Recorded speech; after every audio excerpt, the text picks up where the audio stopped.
एक माया नाम की लड़की थी जो कि जादूगरनी टाइप की हसीना थी। उसी की कहानी मैं आपको सुनाने जा रहा हूँ दोस्तों, जो कि अपने जादू के चंगुल में अपने क्लाइंटों को या नए नए खूबसूरत मर्दों को फंसाकर उनसे संभोग करती है और उनसे कुछ पैसों की डिमांड करती है और उन्हें ब्लैकमेल करने के नाम पे अगर वो पैसे नहीं देते तो उन्हें जान से मारने की धमकी देती है। वो इतनी डेंजर थी, उसका पूरा रैकेट पूरे दिल्ली शहर में फैल गया था। उसी की घटना मैं आपको सुनाने जा रहा हूँ। आइए जानते हैं पूरी घटना क्या है। तो ये माया नाम की एक लड़की होती है, उसके पति का नाम जो है आशीष होता है।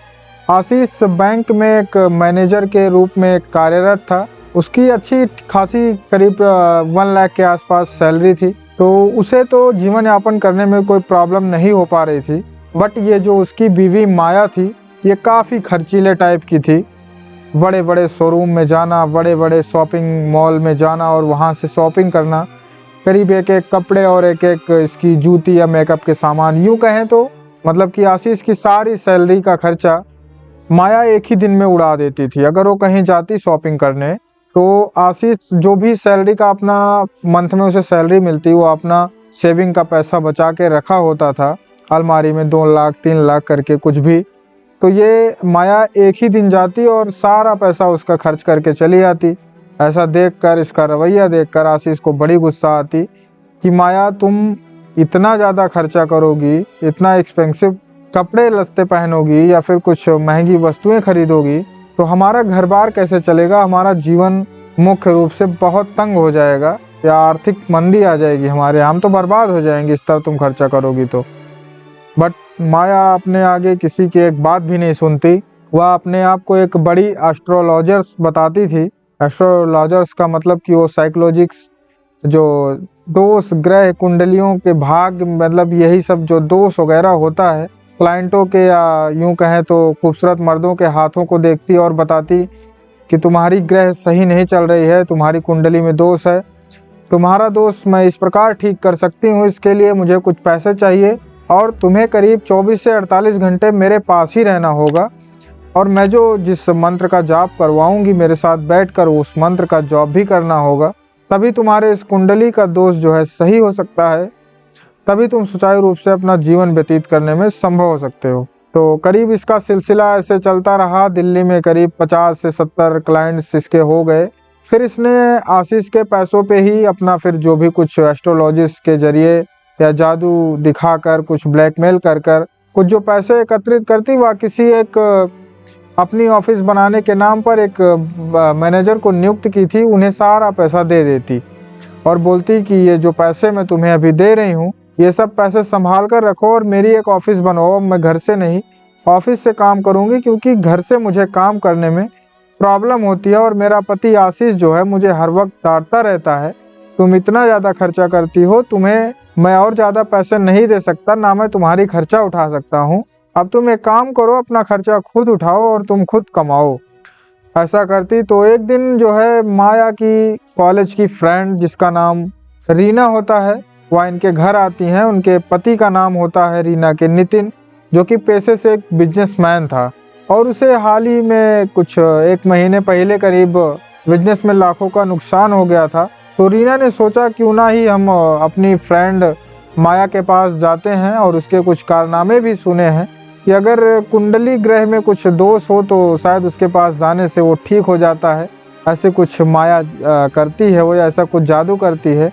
तो यही सब सुनकर जो है रीना जो है अपने पति नितिन को माया के पास लेकर आई थी। माया जैसे ही उसके पति नितिन को देखती है, वो हट्टा कट्टा नौजवान होता है, उसके ऊपर माया का दिल आ जाता है कि मैं कैसे भी करके अब नितिन को रीना से छुड़वा दूंगी और इसे अपना बना लूंगी। नितिन को अपने हुस्न के जाल में इस कदर पागल बनाऊंगी कि मैं जो बोलूंगी वो करना ही पड़ेगा। अब माया जो है बोलती है, तुम्हारी किस्मत चमकाने के लिए जो जो मैं बोलूं वो करते जाओ नितिन। इस लॉकेट को धीरे धीरे देखते जाओ और अपनी लंबी लंबी गहरी गहरी सांसें लेते रहो। अब धीरे धीरे अपनी आँखों को बंद कर लो। अब धीरे से आराम से लेट जाओ। फिर उसके साथ जो है शारीरिक संबंध बनाने की कोशिश करती है माया। उसे एक अपने कमरे में बुलाई होती है और जैसे ही शारीरिक संबंध बनाने जा रही थी वैसे ही वो नितिन भड़क उठता है। वह बोलता है कि ये मेरे साथ क्या कर रही हो तुम। फिर उसके साथ जो है शारीरिक संबंध बनाने से हिचकिचाता है, वह वहां से उठकर चला जाता है। और ठीक उसके रात में वहां से गायब होते ही अब नितिन की पत्नी जो है नितिन को ढूंढ रही है कि रात में नितिन कहाँ गया। अब उसे आवाज लगाती है तो उसे माया के कमरे में देखकर जो है रीना चौंक जाती है कि नितिन तुम यहाँ क्या कर रहे हो। तो माया बोलती है कुछ नहीं, बस इसकी कुंडली में जो दोष है मेरे पास मैं इसे बैठाकर मंत्रों का जाप करवा रही थी रात में, तो इसने मना कर दिया और उस जाप को करने से इनकार कर दिया। देखो ना रीना ये कैसे सही होगा, अगर ऐसे ही करता रहा तो इसके कुंडली का दोष जो है समाप्त नहीं होगा और इसके ऊपर तमाम प्रकार की समस्याएं जो है वो फिर से अग्रसर हो जाएंगी। फिर जो है रीना बोलती है कि नितिन अब माया तुम्हें जो जो बोले तुम वैसा ही करते जाओ, क्योंकि वैसा करोगे तुम्हारी कुंडली का सारा दोष सही हो जाएगा और हम जल्दी से यहाँ से अपने घर चलेंगे। तो उसके बाद जो है फिर जब अगली सुबह हुई तो फिर से जो है माया नितिन को अपने पास कमरे में बुलाती है और उसे धमकी देती है कि कल रात जो भी कुछ हमारे साथ हुआ या फिर मैंने तुम्हारे साथ जोर जबरदस्ती की, मैं उसकी सारी वीडियो फुटेज अपने फ़ोन में रिकॉर्ड कर ली हूँ और यदि तुम मेरा कहना नहीं मानते हो और तुम मेरी कही गई बातों के अनुसार नहीं चलते हो या फिर जैसा मैं बोलती हूँ वैसा नहीं करते हो, तो ये वीडियो मैं तुम्हारी पत्नी रीना को दिखा दूंगी और तुम्हारी चलती फिरती ज़िंदगी जो है तबाह हो जाएगी। और ये वीडियो मैं पुलिस के पास जाकर वहाँ FIR भी करवाऊंगी कि तुमने मेरा शारीरिक शोषण किया है, तुमने मेरा रेप किया है। इससे ऐसा करके तुम्हारी ये जो बिजनेस प्लानिंग स्ट्रेटजी है ये भी जो है बर्बाद हो जाएगी, इसे फिनिश कर दूंगी, तुम्हारा कैरियर मैं बर्बाद कर दूंगी। अब करता क्या ना करता, नितिन बेहद मजबूर था। वह बोलता है तुम ऐसा कुछ मत करो, क्योंकि अगर तुम मेरी पत्नी को ये वीडियो दिखाओगी तो कहीं ना कहीं ये वीडियो देखकर मेरी पत्नी मुझसे नाराज़ हो जाएगी और मुझे जो है डाइवोर्स दे देगी और खेलती ज़िंदगी जो है वो तबाह हो जाएगी और तुम ही एक रास्ता हो कि जो कि इसे बचा सकती हो। तो इस कदर माया जी जो आप बोलेंगी मैं वो करने के लिए रेडी हूँ, बशर्ते आप ये मेरा वीडियो कहीं लीक मत कीजिएगा प्लीज़। फिर माया थोड़ा सा मुस्कुराती है, बोलती है ठीक है, मैं आपका वीडियो कहीं नहीं लीक करूँगी, ना ही किसी को दिखाऊँगी, बट मैं जैसा बोलती हूँ ठीक वैसा ही करते जाओ। ठीक है, आधे घंटे में आप मेरे कमरे में आकर मुझे मिलो। तो नितिन वह नहाने जा रहा होता है। ठीक आधे घंटे बाद जो है वह जैसे ही अपने कपड़े उतारता है, टॉवल लपेटता है, फिर पीछे से आकर माया उसे पकड़ लेती है और उसके साथ शारीरिक संबंध बनाने के लिए बोलती है। बट नितिन बोलता है कि अभी दिन है, नाइट का बात कुछ अलग होता है, मैं नाइट में ही आपके पास आ जाता हूँ, आपकी जो मर्जी वो कर लीजिएगा माया जी, बट अभी मुझे जाने दीजिए, क्योंकि यहाँ मेरी पत्नी इसी घर में मौजूद है जिसका नाम रीना होता है। वो अगर वो कहीं देख ली तो वो तो देखते ही मेरे को डाइवोर्स दे देगी और हमारी हंसी खुशी ज़िंदगी जो है वो भी आपके कारण बर्बाद हो जाएगी। बट वो नहीं मानती और ऐसा उसके साथ जोर ज़बरदस्ती करने की कोशिश करती है माया। और ये बात जो है कहीं न कहीं छुप कर कमरे से किसी तरह रीना जो है देख लेती है कि मेरे पति के साथ अब माया जो है नाजायज़ संबंध बनाने की कोशिश कर रही है और वो भी उसका सपोर्ट कर रहा है।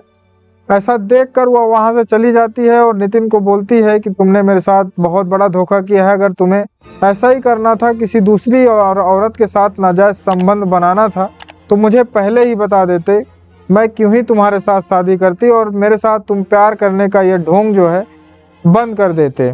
सिलसिला यहाँ रुका नहीं, उसके बाद जो है रीना वहाँ से गुस्सा होकर चली गई।